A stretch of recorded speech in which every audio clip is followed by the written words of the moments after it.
মাধ্যমিক জীববিজ্ঞান one shot ক্লাসে সবাইকে স্বাগত জানাচ্ছি। প্রিয় শিক্ষার্থী, আমি নাজমুস সাকিব, তোমাদের জীববিজ্ঞান শিক্ষক। এই ক্লাসে আমরা আলোচনা করব মাধ্যমিক জীববিজ্ঞানের প্রথম অধ্যায় জীবন পাঠ। এই অধ্যায়ের গুরুত্বপূর্ণ এমসিকিউগুলো আমরা জানবো, এমসিকিউগুলোর সলভ আমরা জানবো।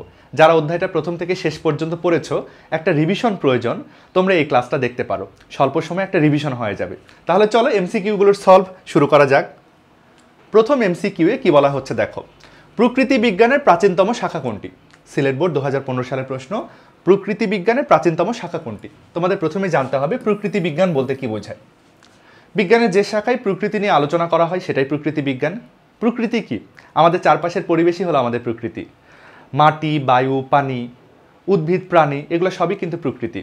এমনকি আকাশের তারা, সেটাও কিন্তু প্রকৃতির অংশ। তাহলে প্রকৃতি নিয়ে আমরা জানতে পারবো কিসের মাধ্যমে?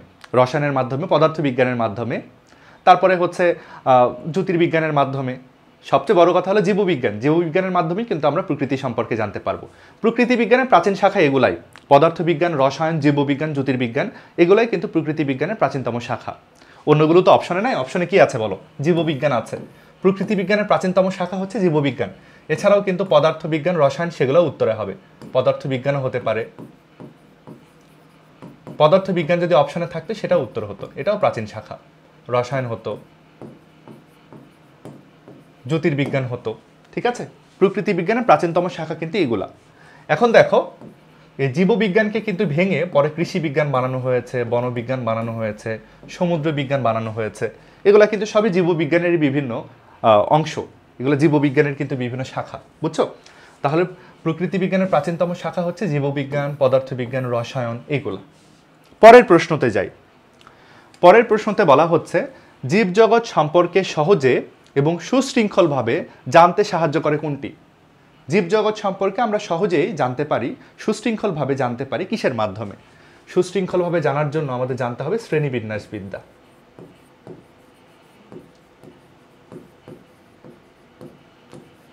জীবজগৎ সম্পর্কে আমরা যদি সুশৃঙ্খলভাবে জানতে চাই তাহলে আমাদের জানতে হবে শ্রেণীবিন্যাসবিদ্যা। আর শ্রেণীবিন্যাসবিদ্যাকেই কিন্তু ইংরেজিতে বলা হয় ট্যাক্সোনমি। শ্রেণীবিন্যাসবিদ্যাকে কিন্তু ইংরেজিতে বলা হয় ট্যাক্সোনমি। তাহলে এখানে কি উত্তর হবে বলো? ট্যাক্সোনমি উত্তর হবে। ফিজিওলজি, এটাকে কিন্তু বলা হয় শারীরবিদ্যা। এটাকে কিন্তু বলা হয় শারীরবিদ্যা। শারীরবিদ্যাতে শরীরের বিভিন্ন বিক্রিয়া নিয়ে আলোচনা করা হয়, বিভিন্ন বিক্রিয়া নিয়ে আলোচনা করা হয় এখানে শারীরবিদ্যাতে। এন্টোমোলজি, এটাকে বলে কীটতত্ত্ব, বিভিন্ন কীট নিয়ে আলোচনা করা হয়। জেনেটিক্স, এখানে বংশগতিবিদ্যা, এটাকে বাংলায় বলা হয় বংশগতিবিদ্যা। এখানে বংশগতি নিয়ে আলোচনা করা হয়। বংশগতি মানে হলো বাপ কেমন হলে সন্তান কেমন হবে, মা কেমন হলে সন্তান কেমন হবে, সেটাই হলো বংশগতি। তো যাই হোক, জীবজগৎকে যদি আমরা সুশৃঙ্খলভাবে জানতে চাই তাহলে আমাদের কিন্তু শ্রেণীবিন্যাসবিদ্যা জানতে হবে, যাকে ইংরেজিতে বলা হচ্ছে ট্যাক্সোনমি। খুবই খুবই খুবই গুরুত্বপূর্ণ একটা এমসিকিউ এটা। অনেকবার পরীক্ষায় বিভিন্ন স্কুলে এসেছে, ভবিষ্যতেও আসতে পারে, এমনকি বোর্ড প্রশ্নতেও কিন্তু এটা আসতে পারে। পরের প্রশ্নতে যাই।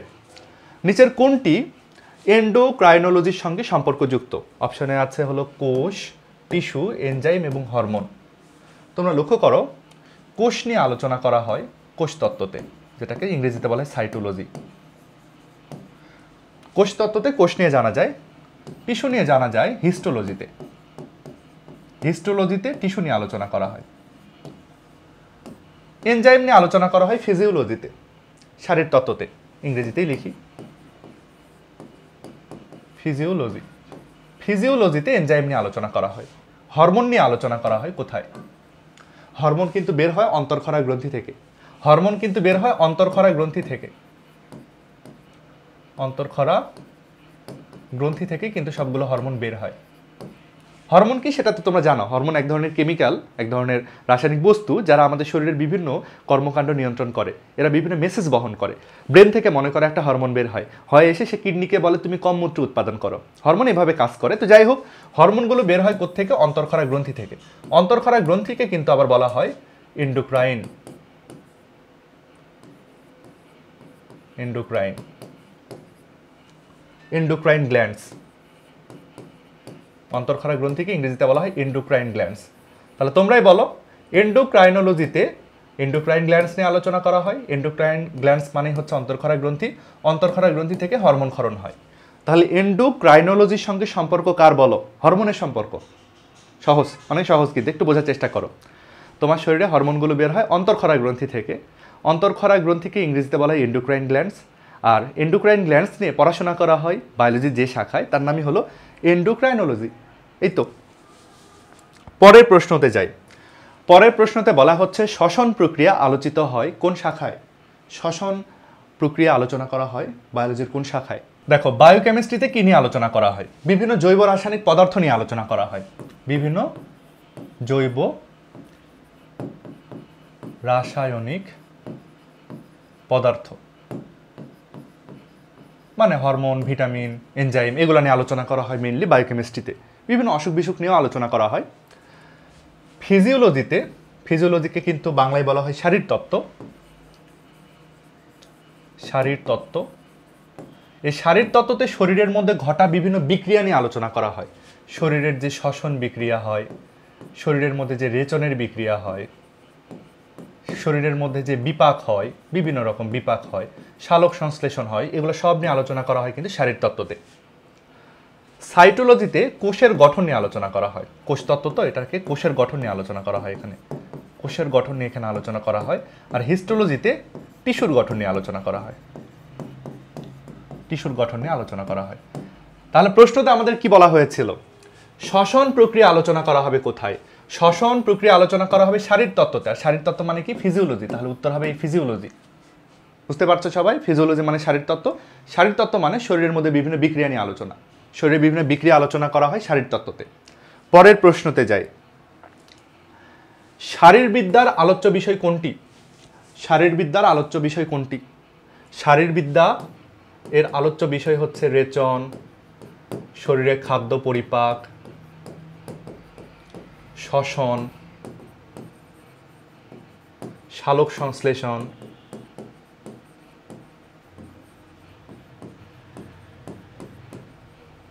এগুলা কিন্তু শারীরবিদ্যা বা ফিজিওলজির আলোচনার বিষয়। আগে কিন্তু আমরা জেনেছি, এই যে এখানে জানলাম। তাহলে এবার প্রশ্নটা দেখো, শারীরবিদ্যার আলোচ্য বিষয় কোনটি? এগুলো আমাদের খুঁজতে হবে। কি আছে দেখো, এই যে সালোক সংশ্লেষণ আছে এখানে। সালোক সংশ্লেষণে উত্তর হবে, সালোক সংশ্লেষণ এখানে উত্তর হবে। জীবের বিবর্তন আলোচনা করা হয় বিবর্তন বিদ্যাতে বা ইভলিউশনে। এভলিউশন, এখানে আমরা বিবর্তন বিদ্যা নিয়ে আলোচনা করি। ভ্রূণের বিকাশ, এটা হলো এমব্রায়োলজি বা ভ্রূণ তত্ত্বতে। এমব্রায়োলজি, এমব্রায়োলজি বা ভ্রূণ তত্ত্বতে আমরা ভ্রূণের বিকাশ নিয়ে জানি। আর টিস্যুর বিন্যাস নিয়ে আমরা আলোচনা করি হিস্টোলজিতে। হিস্টোলজিতে আমরা টিস্যুর বিন্যাস নিয়ে আলোচনা করি। ঠিক আছে, খুবই সহজ প্রশ্ন। সালোক সংশ্লেষণ নিয়ে আলোচনা করা হয় শারীরবিদ্যাতে। পরের প্রশ্নতে চলে যাই। কি বলা হচ্ছে? হিস্টোলজিতে আলোচনা করা হয় কি? অনেকবার জানলাম। হিস্টোলজিতে কিন্তু আমরা টিস্যু নিয়ে আলোচনা করি। টিস্যুর গঠন, বিন্যাস, এগুলো নিয়ে আমরা আলোচনা করি হিস্টোলজিতে। টিস্যু ব্যাপারটা কি তোমরা জানো? দেখো, অনেকগুলো কোষ একত্রিত হলে টিস্যু গঠন করে। এগুলো হলো কোষ। অনেকগুলো কোষ যদি একত্রিত হয় তখনই তৈরি হয় কিন্তু টিস্যু। অনেকগুলো কোষ একত্রিত হলে তখন তাকে বলা হয় টিস্যু। এই যে দেখো, অনেকগুলো কোষ একত্রিত হয়ে টিস্যু গঠন করেছে। এটা হলো একটা টিস্যু। এই টিস্যুর গঠন নিয়ে আলোচনা করা হয় কোথায়? হিস্টোলজিতে। টিস্যুর গঠন, প্রকারভেদ, এগুলো নিয়ে আলোচনা করা হয় হিস্টোলজিতে। তাহলে এবার উত্তরটা খুঁজে বের করো। জীবদেহের টিস্যু সমূহের গঠন, এটা নিয়ে আলোচনা করা হয় হিস্টোলজিতে। বাকি অপশনগুলো একটু দেখো। জননকোষের উৎপত্তি, জননকোষের উৎপত্তি কিভাবে হয়, যে এমব্রায়োলজিতে এগুলো নিয়ে আলোচনা করা হয়। এমব্রায়োলজি, এমব্রায়োলজিতে এগুলো নিয়ে আলোচনা করা হয়। জীবদেহে কোষের গঠন, সাইটোলজিতে এটা নিয়ে আলোচনা করা হয়। সাইটোলজিতে জীবদেহে কোষের গঠন নিয়ে আলোচনা করা হয়। জীবের শারীরবৃত্তীয় কাজ তোমরা জানো ফিজিওলজিতে বা শারীরবিদ্যাতে শারীরবৃত্তীয় কাজ নিয়ে আলোচনা করা হয়। তাহলে জীবদেহের টিস্যু সমূহের গঠন, এটা জানা যায় কোথায় বলতো? হিস্টোলজিতে। হিস্টোলজিতে, এটাই হবে উত্তর। আমি সবগুলো অপশন তোমাদেরকে বোঝানোর চেষ্টা করছি, যাতে করে একটা প্রশ্নের উত্তর জানার পাশাপাশি বাকি অপশনগুলো তোমরা একটু জেনে রাখতে পারো এবং সেগুলোর থেকে যদি কোনো প্রশ্ন আসে সেগুলোর উত্তর দিতে পারো। ঠিক আছে, পরের প্রশ্নতে যাই এবার। পরের প্রশ্নতে বলা হচ্ছে জীববিজ্ঞানের কোন শাখায় যোগ্যতমে টিকে থাকা নিয়ে আলোচনা করা হয়? দেখো তো, যোগ্যতমে টিকে থাকা, সার্ভাইভাল অফ দ্য ফিটেস্ট, তাই না? সার্ভাইভাল অফ দ্য ফিটেস্ট, এটা কিন্তু ডারউইনিজমের বক্তব্য। ডারউইন এই কথাটা বলেছিল, যোগ্যতমে টিকে থাকা কথাটা বলেছিল কিন্তু ডারউইন। ডারউইনিজম। যোগ্যতমে টিকে থাকা মানে হলো ডারউইনিজম। আর ডারউইনিজম নিয়ে আলোচনা করা হয় কোথায়? বিবর্তনবিদ্যাতে।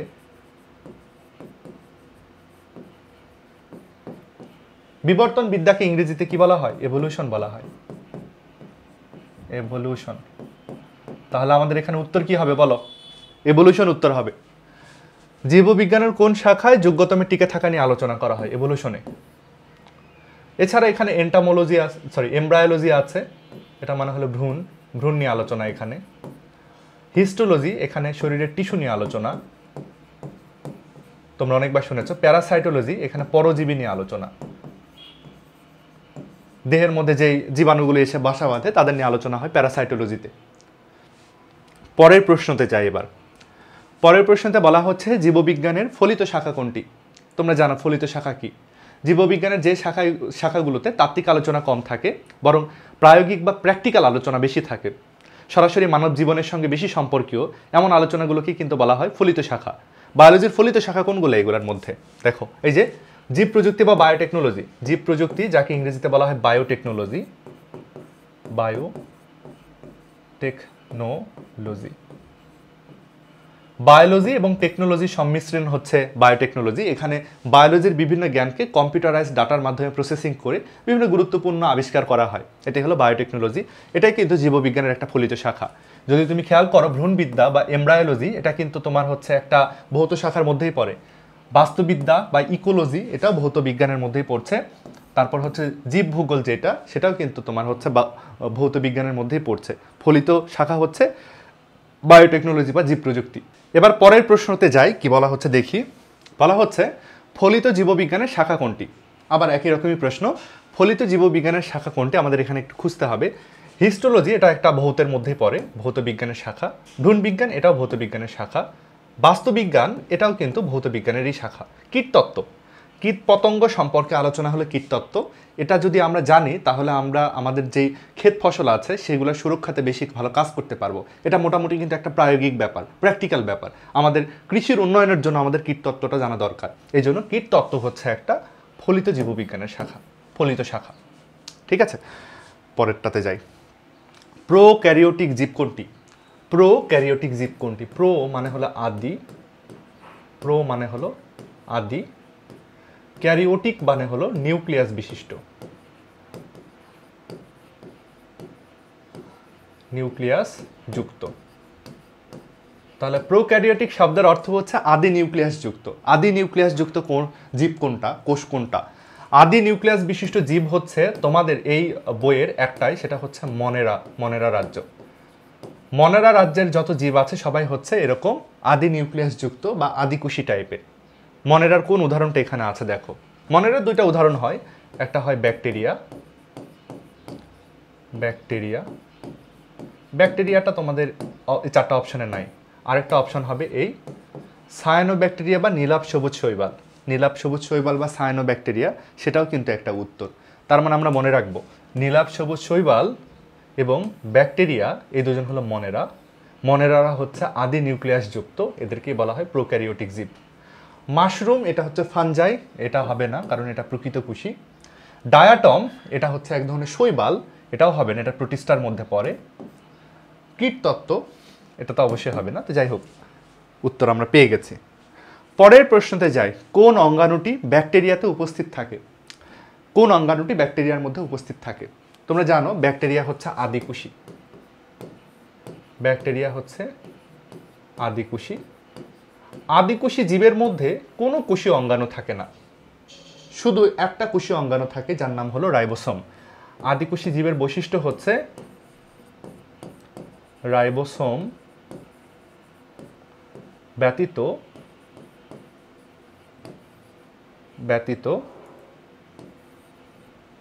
কোনো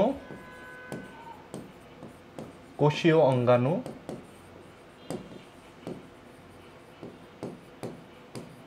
নাই। এই তথ্যটা আমরা মনে রাখবো। ব্যাকটেরিয়া হলো আদিকোষী, ব্যাকটেরিয়াদের রাইবোসোম ব্যতীত কোনো কোষীয় অঙ্গাণু নাই। তাহলে আমরা ব্যাকটেরিয়ার মধ্যে কি পাবো? শুধু রাইবোসোম পাবো। অন্য কোষীয় অঙ্গাণুগুলো এগুলা ব্যাকটেরিয়ার মধ্যে হবে না। ব্যাকটেরিয়ার মধ্যে কোনো কোষীয় অঙ্গাণু থাকে না, শুধু রাইবোসোম থাকে। পরের প্রশ্নতে যায়। পরের প্রশ্নতে বলা হচ্ছে নষ্টকে কোন ধরনের কোষ বিভাজন দেখা যায়? নষ্টকে কোন ধরনের কোষ বিভাজন দেখা যায়? নষ্টক এটা হচ্ছে একটা সায়ানোব্যাকটেরিয়া। সায়ানোব্যাকটেরিয়া। সায়ানোব্যাকটেরিয়া মানে হলো নীলাভ সবুজ শৈবাল। সবুজ শৈবাল।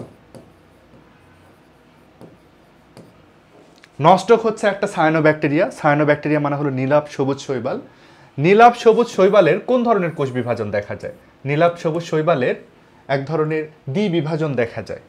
নীলাভ সবুজ শৈবালের হয় দ্বিবিভাজন। দ্বিবিভাজন টাইপের কোষ বিভাজন দেখা যায়। এখানে দেখো দ্বিবিভাজন কিন্তু অপশনে নাই। তোমরা মনে রাখবে দ্বিবিভাজনেরই আরেকটা নাম হলো অ্যামাইটোসিস। দ্বিবিভাজনের আরেকটা নাম হলো অ্যামাইটোসিস। ঠিক আছে, তাহলে অ্যামাইটোসিস উত্তর হবে। নষ্টক হচ্ছে নীলাভ সবুজ শৈবাল। নীলাভ সবুজ শৈবালের দ্বিবিভাজন দেখা যায়। দ্বিবিভাজনের নামই হলো অ্যামাইটোসিস। অ্যামাইটোসিস, তাহলে উত্তর হবে অ্যামাইটোসিস। বুঝছো? মাইটোসিস কোষ বিভাজন দেখা যায় আরও নিম্ন শ্রেণীর যে জীবগুলো আছে, যেমন প্রোটিস্টার মধ্যে, ডায়াটমের মধ্যে। মিওসিস এটা আমাদের শরীরেও হয়। ইন্টারকাইনেসিস এটা মিওসিসেরই একটা পর্যায়ের নাম। উত্তর হবে কিন্তু অ্যামাইটোসিস। নষ্টকে কোন ধরনের কোষ বিভাজন দেখা যায়? অ্যামাইটোসিস। যে কোনো সায়ানোব্যাকটেরিয়াতে বা হচ্ছে তোমার মনেরা গ্রুপের যে কোনো প্রাণীর মধ্যে দেখা যাবে অ্যামাইটোসিস। পরের প্রশ্নতে যায়। নিচের কোন জীবটিতে ক্রোমাটিন বস্তু সাইটোপ্লাজমে ছড়ানো থাকে? ক্রোমাটিন বস্তু সাইটোপ্লাজমে ছড়ানো থাকবে মানে নিউক্লিয়াস সঠিকভাবে গঠিত নয়। তোমাদের একটু ছবি দেখায়।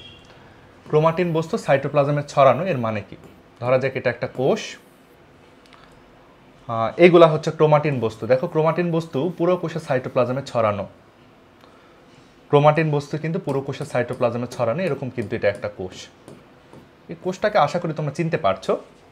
এই কোষগুলো কিন্তু আদি কোষ, যার এরকম ক্রোমাটিন বস্তু, এগুলো হলো ক্রোমাটিন বস্তু লালগুলা, পুরো কোষের সাইটোপ্লাজমে ছড়ানো, এদেরকে কিন্তু বলা হয় আদি কোষ। তোমাদের বইয়ে আদি কোষের যে রাজ্যটার কথা বলা হয়েছে তার নাম হলো মনেরা। মনেরা। আদিকোষী জীবগুলোর নাম, রাজ্যটার নাম হলো মনেরা। মনেরার দুই রকম উদাহরণ তোমাদের বইয়ে দেওয়া আছে। একটা হলো ব্যাকটেরিয়া, আরেকটা হচ্ছে সায়ানোব্যাকটেরিয়া।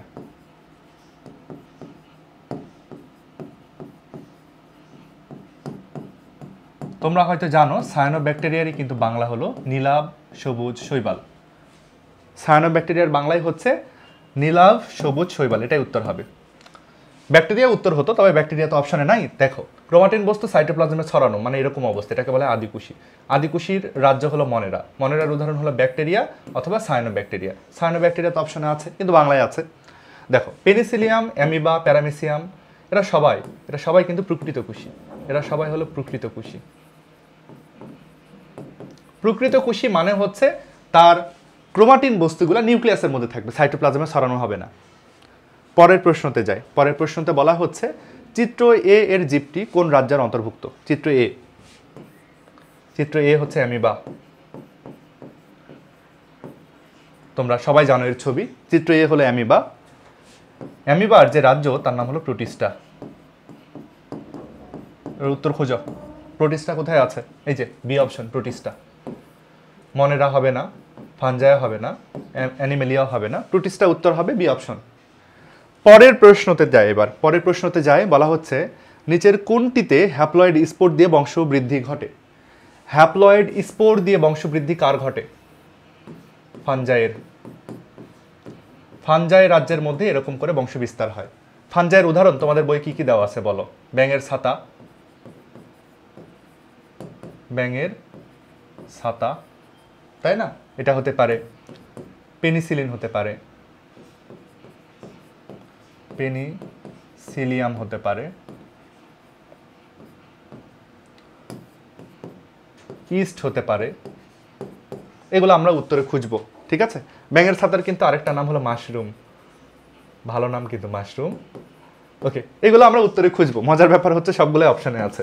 পেনিসিলিয়াম, মাশরুম এবং ইস্ট সবই অপশনে আছে, ঠিক আছে? অ্যামিবা এটা কিন্তু হচ্ছে প্রোটিস্টার মধ্যে পড়ছে, প্যারামেসিয়াম এও প্রোটিস্টার মধ্যে পড়ে, ডায়াটম এও কিন্তু প্রোটিস্টার মধ্যে পড়ে, অর্থাৎ এই তিনজন হলো প্রোটিস্টার মধ্যে পড়ছে, এই তিনজন হলো প্রোটিস্টার মধ্যে পড়ছে। ওগুলো উত্তরে হবে না, লাস্টেরটা উত্তর হবে, শেষেরটা উত্তর হবে। পরের প্রশ্নতে যাই এবার। পরের প্রশ্নতে বলা হচ্ছে কোনটির কোষপ্রাচীর কাইটিন দিয়ে গঠিত? কোষপ্রাচীর কাইটিন দ্বারা তৈরি। কোষপ্রাচীর কাইটিন দ্বারা তৈরি কার? ফাঞ্জাইয়ের। ফাঞ্জাইয়ের উদাহরণ কি কি তোমরা জানো? ফাঞ্জাইয়ের উদাহরণ হবে ইস্ট, মাশরুম, আরেকটা উদাহরণ বলেছিলাম আমি, কি উদাহরণ বলো তো? ইস্ট, মাশরুম এবং হচ্ছে পেনিসিলিয়াম। পেনিসিলিয়াম, এই কটা উত্তর হবে। এগুলা তো নাই, শুধু এই যে পেনিসিলিয়াম আছে, সি নাম্বার অপশন, এটাই উত্তর। কাইটিন নির্মিত কোষপ্রাচীর থাকে ছত্রাকে বা ফাঞ্জায়ে। ফাঞ্জায়ের এই কয়টা অপশন আছে, এগুলোর মধ্যে যে কোনো একটা উত্তর হয়। পেনিসিলিয়াম পেলে এটাই উত্তর। অ্যামিবা, ডায়াটম, প্যারামেসিয়াম এগুলো কিন্তু প্রোটিস্টার মধ্যে পড়ে। ঠিক আছে, পরের প্রশ্নতে যাই এবার। অ্যানিমেলিয়া রাজ্যের বৈশিষ্ট্য কোনটি? অ্যানিমেলিয়া রাজ্যের বৈশিষ্ট্য কোনটি? একটু লক্ষ্য করো। যৌন অযৌন জননের মাধ্যমে বংশবৃদ্ধি ঘটে। অ্যানিমেলিয়ার মধ্যে তো আমরা পড়ছি, তাই না? অ্যানিমেলিয়ার মধ্যে তো মানুষ পড়ছে, তাহলে মানুষের বৈশিষ্ট্য তোমার খোঁজা লাগবে। মানুষ যৌন জনন করে, ঠিক আছে, মানুষ তো অযৌন জনন করে না, অযৌন জনন তো মানুষ করছে না। যৌন এবং অযৌন জননের মাধ্যমে বংশ বিস্তার তো মানুষের হচ্ছে না। এটা কার বৈশিষ্ট্য জানো? যৌন এবং অযৌন জননের মাধ্যমে বংশ বিস্তার করে, এটা কিন্তু উদ্ভিদের বৈশিষ্ট্য,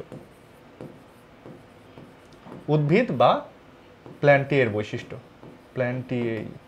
প্ল্যান্টিয়ের বৈশিষ্ট্য, তাহলে এটা হচ্ছে না। আর্কিগুনিয়েট মানে আর্কিগুনিয়াম থাকবে, এটাও কিন্তু উদ্ভিদ বা প্ল্যান্টিয়ের বৈশিষ্ট্য।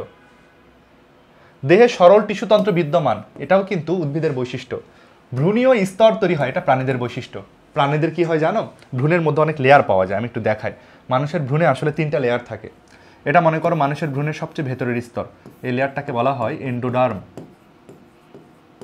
মানুষের ভ্রূণের সবচেয়ে ভেতরের স্তর, যাকে কিন্তু বলছি আমরা এন্ডোডার্ম। মানুষের ভ্রূণে মনে করো সবচেয়ে বাইরে আরেকটা স্তর থাকে, এই যে মানুষের ভ্রূণের বাইরের দিকে কিন্তু আরেকটা স্তর থাকে, এই স্তরটাকে বলছি আমরা হলো এক্টোডার্ম।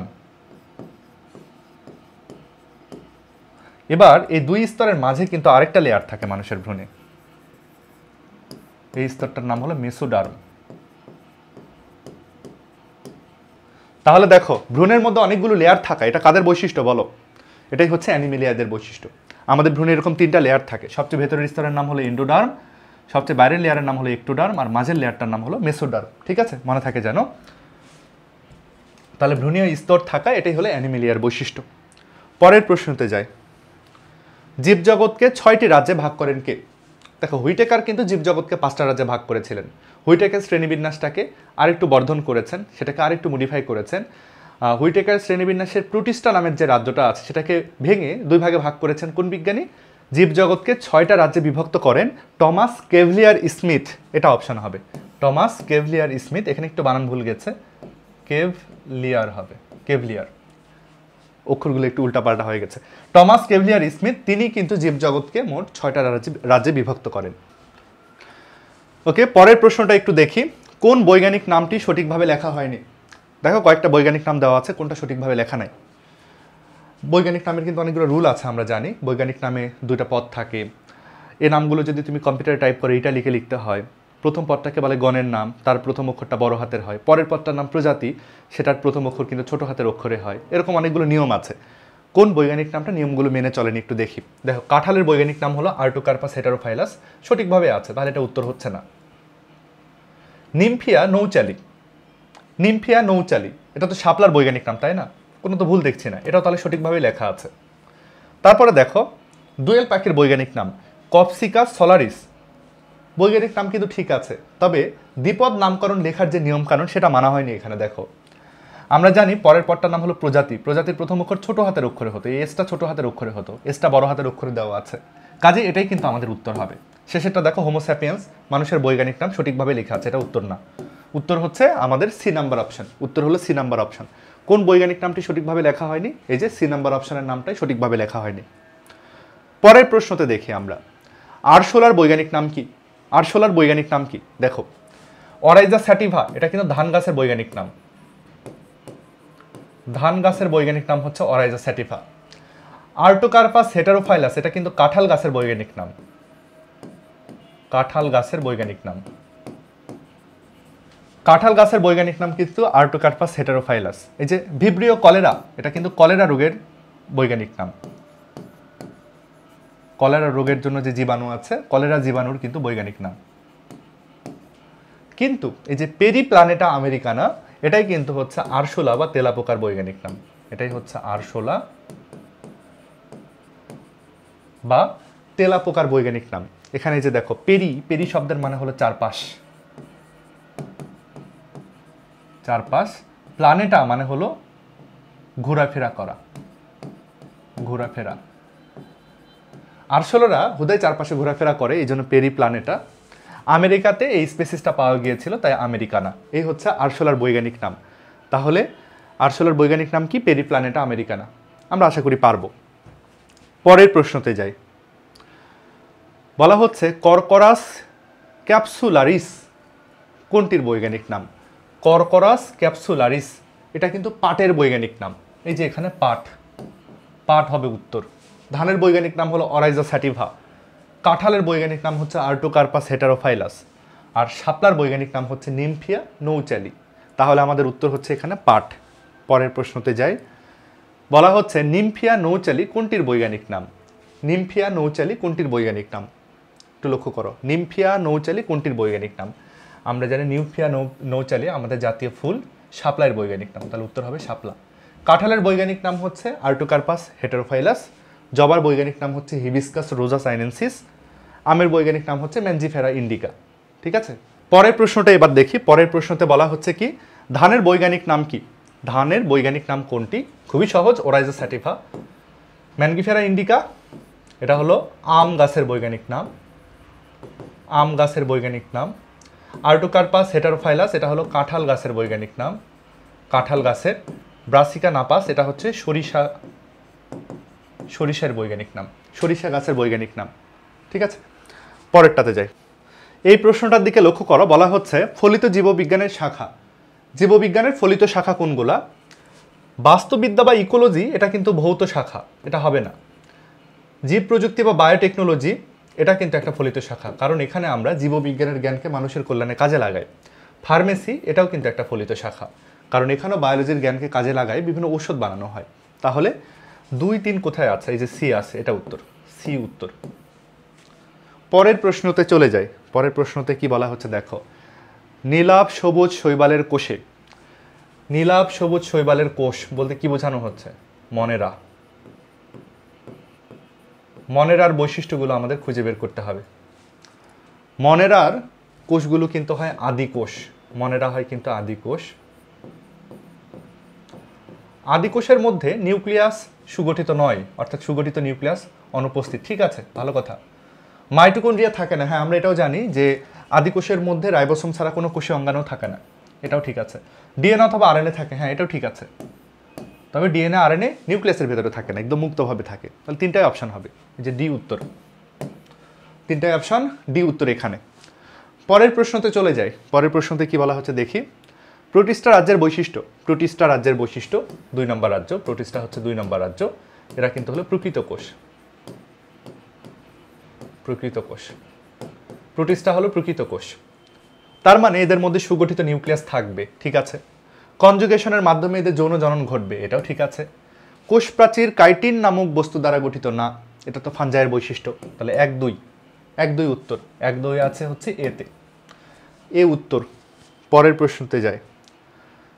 রাজ্য ফাঞ্জাই ও রাজ্য প্ল্যান্টি এর সাদৃশ্য হলো, রাজ্য ফাঞ্জাই এবং রাজ্য প্ল্যান্টি এর সাদৃশ্য। রাজ্য ফাঞ্জাই মানে হলো ছত্রাক, ফাঞ্জাই রাজ্য মানে হলো ছত্রাক, আর প্ল্যান্টি মানে হলো উদ্ভিদ। তাহলে ছত্রাক এবং উদ্ভিদের মধ্যে সাদৃশ্য বা মিল কোথায়? স্পোর দিয়ে বংশবৃদ্ধি করে না, স্পোর দিয়ে তো বংশবৃদ্ধি করা হচ্ছে ছত্রাকের বৈশিষ্ট্য, ছত্রাকের বৈশিষ্ট্য এটা। স্পোর দিয়ে বংশবিস্তার করা এটা ছত্রাকের বৈশিষ্ট্য। উদ্ভিদের স্পোর দিয়ে বংশবৃদ্ধি হয় না, এভাবে আমাদের এসএসসির বই লেখা আছে। তবে ইন্টারে গিয়ে দেখবে উদ্ভিদও স্পোরের মাধ্যমে বংশবিস্তার করে। তারপরেও আমরা এসএসসির তথ্যতেই থাকি ছত্রাক শুধু স্পোর দিয়ে বংশবৃদ্ধি করে, তাহলে এটা হচ্ছে না। কিন্তু উভয়েরই নিউক্লিয়াস আছে, এটা ঠিক আছে, দুজনেরই নিউক্লিয়াস আছে, নিউক্লিয়াসটা সুগঠিত এবং দুজনেরই কোষপ্রাচীর থাকে, হ্যাঁ এটাও ঠিক আছে। তাহলে উত্তর হবে 2 এবং 3, 2, 3 হবে উত্তর। সহজ। তুমি যদি এসএসসির তথ্য ধরে নাও তাহলে এটা অপশন হচ্ছে না। তুমি যদি ইন্টারের তথ্য চিন্তা করো, উদ্ভিদে কিন্তু অনেক সময় স্পোর তৈরি করে, যেমন নিম্ন শ্রেণীর উদ্ভিদ যারা, তোমরা জানো যে হচ্ছে মসবর্গীয় উদ্ভিদ, ফার্নবর্গীয় উদ্ভিদ, ওরা কিন্তু স্পোর তৈরি করে। যাই হোক, আমরা এসএসসির তথ্যটাকেই নিচ্ছি, এই দুটাকে অপশনে নিচ্ছি। পরের প্রশ্নতে যাই। এস এবং টি উভয়ের জন্য প্রযোজ্য। এস কি? এসে একটা উদ্ভিদ দেখানো হচ্ছে, বোঝা যাচ্ছে না, এস দিয়ে হচ্ছে উদ্ভিদ দেখানো হচ্ছে, মানে প্ল্যান্টটি, উদ্ভিদ দেখানো হচ্ছে। আর টি দ্বারা কি বোঝানো হচ্ছে? একটা ব্যাং। ব্যাং মানে কি বলো? অ্যানিমেলিয়া।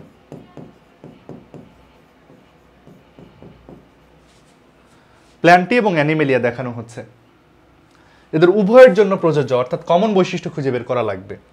পরভোজী না, এটা তো সত্য না, কারণ অ্যানিমেলিয়া পরভোজী, কিন্তু এই প্ল্যান্টটি যে, সে তো হচ্ছে স্বভোজী। প্রথমটা হচ্ছে না। বহুকোষী, হ্যাঁ, উদ্ভিদও বহুকোষী, প্রাণীও বহুকোষী, ঠিক আছে। যৌন জনন ঘটে উভয়ের মধ্যে, এটাও ঠিক আছে। তাহলে 2, 3 উত্তর হবে। 2, 3 উত্তর কোথায় আছে বলো? সিতে। সিতে আছে 2, 3, এটাই উত্তর। পরের প্রশ্নতে যাই এবার। পরের প্রশ্নতে বলা হচ্ছে, নিচের চিত্র থেকে বোঝা যায় যে এই রাজ্যের জীবদের, আচ্ছা চিত্রতে কি দেখানো হচ্ছে? অ্যামিবা। চিত্রতে দেখানো হচ্ছে অ্যামিবা। অ্যামিবা কি বলতো? অ্যামিবা হলো প্রোটিস্টা। এটা হলো 2 নম্বর রাজ্য, কিংডম 2। অ্যামিবা হলো প্রোটিস্টা বা 2 নম্বর কিংডম। প্রোটিস্টারা কিন্তু তোমরা জানো প্রকৃতকোষী হয়। প্রোটিস্টারা হলো প্রকৃতকোষী। এবার দেখো, কোষে সুগঠিত নিউক্লিয়াস আছে, যেহেতু প্রকৃতকোষে অবশ্যই সুগঠিত নিউক্লিয়াস থাকবে। কোষে বিভিন্ন ধরনের অঙ্গাণু আছে, এটাও ঠিক আছে। ক্রোমাটিন বস্তুতে ডিএনএ, আরএনএ এবং প্রোটিন রয়েছে, এটাও ঠিক আছে। তাহলে তিনটাই উত্তর হবে। পরেরটাতে চলে যায়। পরের প্রশ্নতে দেখি এবার। ফানজাই সম্পর্কে সঠিক তথ্য হলো, ফানজাই সম্পর্কে সঠিক তথ্য। ফানজাই কারা? ওই যে ছত্রাকেরা, আমরা মাশরুমের কথা বলতে পারি, মাশরুম হতে পারে, পেনিসিলিয়াম হতে পারে। এরা কি করছে? খাদ্য গ্রহণ শোষণ পদ্ধতিতে করে, ঠিক আছে। এরা কিন্তু খাবার তৈরি করতে পারে না, অন্যের শরীর থেকেই খাবার চুষে খায় এরা। এদের ক্লোরোপ্লাস্ট অনুপস্থিত, এটাও ঠিক আছে। এরা হ্যাপ্লয়েড স্পোর দিয়ে বংশবৃদ্ধি করে, হ্যাঁ এটাও ঠিক আছে। ফানজাইরা হ্যাপ্লয়েড স্পোর তৈরি করে এবং সেই স্পোর ফুটে ফুটে এদের বাচ্চা হয়। মানে ব্যাপারটা এরকম, মানুষ শুক্রাণু ডিম্বাণু তৈরি করে, শুক্রাণু ডিম্বাণু মিলিত হয়, মানুষের বাচ্চা হয়। তবে ফানজাই কি করে? একলাই একটা স্পোর তৈরি করে, ওই স্পোর থেকে বাচ্চা হয়, শুক্রাণু ডিম্বাণু লাগে না। উদ্ভিদেরাও করতে পারে এটা, তবে তোমাদের এসএসসির বই বলা আছে ফানজাইয়ের বৈশিষ্ট্য এটা, আমরা মনে রাখবো। তিনটাই তাহলে ঠিক আছে। ডি উত্তর, এখানে ডি উত্তর। এই প্রশ্নটা তোমরা একটু লক্ষ্য করো। বলা হচ্ছে চিত্র এ বিভাজন ঘটে, এরূপ জীবের বৈশিষ্ট্য। দেখো চিত্র এতে একটা বিভাজন হচ্ছে, এই বিভাজনটা আসলে কোন বিভাজন তোমরা বুঝতে পারছো কিনা? চিত্র এ এর বিভাজনটা হচ্ছে অ্যামাইটোসিস বিভাজন। অ্যামাইটোসিস বিভাজন। তাহলে প্রশ্নতে কি বলা হচ্ছে? অ্যামাইটোসিস বিভাজন ঘটে এরূপ জীবের বৈশিষ্ট্য। কোন জীবের মধ্যে অ্যামাইটোসিস বিভাজন ঘটে বলো তো? মনেরা কিংডমের মধ্যে যে জীবগুলো থাকে, মনেরার মধ্যেই কিন্তু অ্যামাইটোসিস বিভাজনটা হয়। এখন মনেরার বৈশিষ্ট্য কি কি?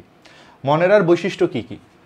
মনেরার বৈশিষ্ট্য হচ্ছে নিউক্লিয় বস্তু ও প্রোটোপ্লাজমে ছড়ানো থাকে। নিউক্লিয় বস্তু প্রোটোপ্লাজমে ছড়ানো থাকে, হ্যাঁ। মনেরার মধ্যে এরকম হয়, এটা হচ্ছে একটা ব্যাকটেরিয়া। মনেরার উদাহরণ হলো ব্যাকটেরিয়া। ব্যাকটেরিয়ার যেটা হয়, নিউক্লিয় বস্তু বা হচ্ছে ক্রোমোসোমগুলো পুরো কোষে ছড়ানো থাকে, এই যে পুরো কোষে ছড়ানো। তাহলে প্রথম তথ্যটা ঠিক আছে। নিউক্লিয়াস পর্দা দ্বারা বেষ্টিত থাকে, এটা ঠিক না। নিউক্লিয়াস যদি পর্দা দিয়ে বেষ্টিত থাকতো তাহলে তো নিউক্লিয়াসের পদার্থগুলো পুরো কোষে ছড়ানো থাকতো না, এটা না। 3 নম্বর পয়েন্টে বলা হচ্ছে ক্রোমাটিন বস্তু থাকে, হ্যাঁ যে এগুলাই হলো ক্রোমাটিন বস্তু। ক্রোমাটিনটা ছড়ানো আছে, তবে ক্রোমাটিন আছে। তাহলে উত্তর হবে 1 এবং 3। 1, 3 কোথায় আছে বলো? B option. বি অপশন 1, 3, এটাই হলো উত্তর। তাহলে প্রশ্নটা কিন্তু খুব সুন্দর, তাই না? যে এ বিভাজন ঘটে এরূপ জীবের বৈশিষ্ট্য। এ বিভাজন হলো অ্যামাইটোসিস, অ্যামাইটোসিস ঘটে মনেরাতে, মনেরার বৈশিষ্ট্য ওইগুলা। পরের প্রশ্নতে যায় এবার। পরের প্রশ্নতে বলা হচ্ছে এ এর ক্ষেত্রে দেখা যায়, চিত্র এ, চিত্র এতে কি দেখানো হচ্ছে বলো? চিত্র এতে দেখানো হচ্ছে অ্যামিবা। চিত্র এতে দেখানো হচ্ছে অ্যামিবা। অ্যামিবা এর ক্ষেত্রে কি দেখা যায়? অ্যামিবা কি বলতো? অ্যামিবা হচ্ছে একটা প্রোটিস্টা। প্রোটিস্টা এর বৈশিষ্ট্যগুলো আমরা একটু মনে করার চেষ্টা করব। প্রোটিস্টার বৈশিষ্ট্য কি কি? কোষ বিভাজনের মাধ্যমে প্রজনন ঘটে, হ্যাঁ ঠিক আছে, প্রোটিস্টারা মাইটোসিস কোষ বিভাজনের মাধ্যমে প্রজনন করে। ক্রোমাটিন বস্তুতে ডিএনএ আরএনএ থাকে, হ্যাঁ ক্রোমাটিন বস্তুতে ডিএনএ আরএনএ থাকে, এটা কিন্তু প্রোটিস্টার বৈশিষ্ট্য। ক্লোরোপ্লাস্ট অনুপস্থিত, ক্লোরোপ্লাস্ট নাই, এখানে একটা ঝামেলা আছে। যদি আমরা একে বিবেচনা করি, এ হচ্ছে একটা অ্যামিবা, অ্যামিবার ক্লোরোপ্লাস্ট অনুপস্থিত, ঠিক আছে, কিন্তু আমরা যদি ওভারঅল প্রোটিস্টার কথা ভাবি তাহলে কিছু কিছু প্রোটিস্টার শরীরে ক্লোরোপ্লাস্ট আবার থাকে। তারপর আমরা যেহেতু অ্যামিবার ছবি দেওয়া আছে, আমরা অ্যামিবাকে ধরে অ্যান্সার করব, তাহলে তিনটাই উত্তর হচ্ছে ডি অপশন, তিনটাই উত্তর হচ্ছে ডি অপশন। পরের প্রশ্নতে যাই। পরের প্রশ্নতে কি বলা হচ্ছে? চিত্র এ এবং চিত্র বি উভয় ক্ষেত্রে দেখা যায়। চিত্র এ কি? চিত্র এ হলো অ্যামিবা, চিত্র এ হচ্ছে অ্যামিবা, অ্যামিবা হচ্ছে একটা প্রোটিস্টা, অ্যামিবা হচ্ছে একটা প্রোটিস্টা, ঠিক আছে। চিত্র বি কি? চিত্র বি হলো একটা ছত্রাক, চিত্র বি হচ্ছে মাশরুম, মাশরুম হলো ছত্রাক বা ফাঞ্জাই, ঠিক আছে। তাহলে প্রোটিস্টা এবং ফাঞ্জাই এর ক্ষেত্রে প্রযোজ্য কি কি, মানে প্রোটিস্টা এবং ফাঞ্জাইয়ের মধ্যে কমন বৈশিষ্ট্য কি কি, সেটাই আমাদের উত্তর দেওয়া লাগবে। প্রোটিস্টা এবং ফাঞ্জাইয়ের মধ্যে দুজনেরই নিউক্লিয়াস সুগঠিত, ঠিক আছে, প্রোটিস্টার নিউক্লিয়াসে সুগঠিত, ফাঞ্জাইয়ের নিউক্লিয়াসে সুগঠিত। তারপরে দেখো হ্যাপ্লয়েড স্পোর দিয়ে বংশবৃদ্ধি ঘটে, হ্যাপ্লয়েড স্পোর দিয়ে বংশবৃদ্ধি ঘটে ফাঞ্জাইয়ের, প্রোটিস্টার কিন্তু নয়, তার মানে এটা অ্যান্সার হচ্ছে না। 3 নম্বর পয়েন্টে বলা হচ্ছে শোষণ পদ্ধতিতে খাদ্য গ্রহণ, হ্যাঁ প্রোটিস্টা যারা তাদের কিছু সদস্য শোষণ পদ্ধতিতে খাদ্য গ্রহণ করে, আবার কিছু সদস্য সালোকসংশ্লেষণ করতে পারে। মানে প্রোটিস্টার মধ্যে অ্যামিবা যার ছবি দেখানো হচ্ছে, সে কিন্তু শোষণ পদ্ধতিতে খাবার সংগ্রহ করে, কিন্তু প্রোটিস্টার আবার কিছু সদস্য আছে যেমন ডায়াটম একটা শৈবাল, সে কিন্তু নিজের খাবার নিজেরা তৈরি করে। ছত্রাক কিন্তু সবসময় শোষণ পদ্ধতিতে খাবার সংগ্রহ করে, ছত্রাকগুলো অন্য জীবের শরীরে অথবা মৃতদেহের উপরে গিয়ে জন্মায়। তাহলে লাস্টেরটাও ঠিক আছে, উত্তর হবে 1 এবং 3। 1, 3 কোথায় আছে? এই যে বি অপশন 1, 3, এটা হলো উত্তর। পরের প্রশ্নতে যাই। পরে কি বলা হচ্ছে? ওকে, নিবিড় একটা বড় গাছের নিচে ছাতার মতো ছোট ছোট জীব দেখতে পায়। নিবিড় তাহলে একটা বড় গাছের নিচে, এটা একটা বড় গাছ, এটা হলো বড় গাছের গুড়ি, এই বড় গাছের গুড়িতে নিবিড় কি দেখতে পায়? এরকম ছোট ছোট ছাতার মতো কিছু জিনিসপত্র দেখতে পায়। এগুলো কি তোমরা জানো? এই জিনিসগুলো কি বলো? এগুলো হচ্ছে মাশরুম। নিবিড় এই জিনিসগুলোকে দেখতে পায়, নিবিড় হচ্ছে মাশরুম দেখতে পায়। মাশরুম কিন্তু হচ্ছে ফাঞ্জাই, মাশরুম হচ্ছে ফাঞ্জাই। তাহলে মাশরুমের জন্য কোন কোন বৈশিষ্ট্যগুলো প্রযোজ্য একটু লক্ষ্য করো। উদ্দীপকের জীবটি কোন রাজ্যের অন্তর্গত? তাহলে নিবিড় বড় গাছের নিচে ছাতার মতো যে জিনিসটাকে দেখলো, এই জিনিসগুলোকে দেখলো, এগুলো হচ্ছে ফাঞ্জাই, এগুলো হচ্ছে ফাঞ্জাই রাজ্যের অন্তর্গত, সি অ্যান্সার। পরের প্রশ্নতে চলে যায়। পরের প্রশ্নতে বলা হচ্ছে উদ্দীপকের জীবটি মানে ফাঞ্জাইয়ের জন্য কি কি প্রযোজ্য? ফাঞ্জাই মৃতদেহের উপরে জন্মে, ঠিক আছে, মৃতদেহের উপরেই জন্মে তারা। ভিন্নধর্মী গ্যামেটের মাধ্যমে বংশবৃদ্ধি করে না, এটা কিন্তু উদ্ভিদের বৈশিষ্ট্য, এটা হলো উদ্ভিদের বৈশিষ্ট্য। তবে তোমরা উচ্চ ক্লাসে গিয়ে জানবে ফাঞ্জাইরাও এরকম কিন্তু ভিন্ন ধর্মী গ্যামেট তৈরি করতে পারে, তবে এসএসসির জন্য আমরা মনে রাখবো এটা উদ্ভিদের বৈশিষ্ট্য। লাস্টের তথ্যটা দেখো, ফাঞ্জাইরা কাইটিন নির্মিত কোষপ্রাচীর দ্বারা গঠিত, হ্যাঁ এটাও ঠিক আছে, তাহলে 1, 3 উত্তর হবে, 1, 3 বি অপশনে আছে, 1, 3 উত্তর। পরের প্রশ্নতে চলে যায়। চিত্রের জীবটি কোষ বিভাজন কিভাবে ঘটে? চিত্রের জীবটির কোষ বিভাজন কিভাবে ঘটে? চিত্রের যে কোষটা আছে সেটা কি বলো, যে জীবটা আছে এটা কি? এটা হলো একটা মাশরুম, মাশরুম তো অবশ্যই ফাঞ্জাই বা ছত্রাক। ছত্রাকের কোষ বিভাজন কিভাবে ঘটে? ছত্রাকের মধ্যে কোন ধরনের কোষ বিভাজন ঘটবে? ছত্রাকের মধ্যে নানান ধরনের কোষ বিভাজনই হয়, ছত্রাকের মধ্যে মাইটোসিসও হয়, মিওসিসও হয়, দুটাই হয়। ছত্রাকের মধ্যে তাহলে মাইটোসিসও হয়, মিওসিসও হয়, ঠিক আছে, দুটাই উত্তর হবে, মাইটোসিসও হয়, মিওসিসও হয়, দুটাই হয় তার মধ্যে। এবার দেখো চিত্রের জীবটির বৈশিষ্ট্য, মানে ছত্রাকের জন্য বৈশিষ্ট্য, ফাঞ্জাইয়ের জন্য বৈশিষ্ট্য কি কি? নিউক্লিয়াস সুগঠিত, ঠিক আছে, নিউক্লিয়াস সুগঠিত। ক্লোরোপ্লাস্ট অনুপস্থিত, এটাও ঠিক আছে। শোষণ পদ্ধতিতে খাদ্য গ্রহণ করে, এটাও ঠিক আছে, তাহলে সবই ঠিক আছে তো। তাই না? সবই ঠিক আছে, তাহলে এটা উত্তর দিব আমরা। সবই ঠিক আছে যেহেতু তার, আমাদের তাহলে সব প্রশ্ন শেষ হয়ে গেল। আমরা তাহলে পড়ছিলাম তোমাদের মাধ্যমিক জীববিজ্ঞানের প্রথম অধ্যায় জীবন পাঠ। জীবন পাঠ অধ্যায়ে বেশ কিছু গুরুত্বপূর্ণ এমসিকিউ বিগত সালের পরীক্ষাগুলোতে এসেছে, ভবিষ্যতে এগুলো আসার চান্স আছে। সেগুলো আমি সবগুলোই তোমাদের সাথে আলোচনা করলাম, এক্সপ্লেন করার চেষ্টা করলাম, যাতে করে এই টাইপের এমসিকিউগুলো আসলে তোমরা সহজে অ্যান্সার করতে পারো। তাহলে ক্লাসটা কেমন লাগলো তোমরা কমেন্ট করো। তোমাদের জন্য একটা গুড নিউজ হচ্ছে যে ক্লাসটা আমি নিলাম, এই লেকচারের একটা পিডিএফ বানানো হবে। সেই পিডিএফটা আমি ইউটিউব ভিডিওর ডেসক্রিপশনে দিয়ে রাখবো, সেখান থেকে তোমরা ডাউনলোড করেও অ্যান্সারগুলো দেখতে পারবে। তোমাদের যদি ক্লাসটা ভালো লাগে তাহলে এই ক্লাসের লিঙ্কটা তোমরা তোমাদের বন্ধুদের সাথে শেয়ার করতে পারো, আমাদের চ্যানেলটার কথা সবাইকে একটু জানিয়ে দিতে পারো। বাংলাদেশের কে কোন জায়গা থেকে ক্লাসটা দেখলে অবশ্যই সেটা কমেন্ট করে জানিও। আমার খুব ভালো লাগে যখন দেখি দেশের বিভিন্ন প্রান্ত থেকে শিক্ষার্থীরা আমার ক্লাস দেখছে। সবাই অনেক ভালো থেকো, বায়োলজি শিক্ষাটা তোমাদের জন্য অনেক আনন্দদায়ক হোক। ধন্যবাদ সবাইকে।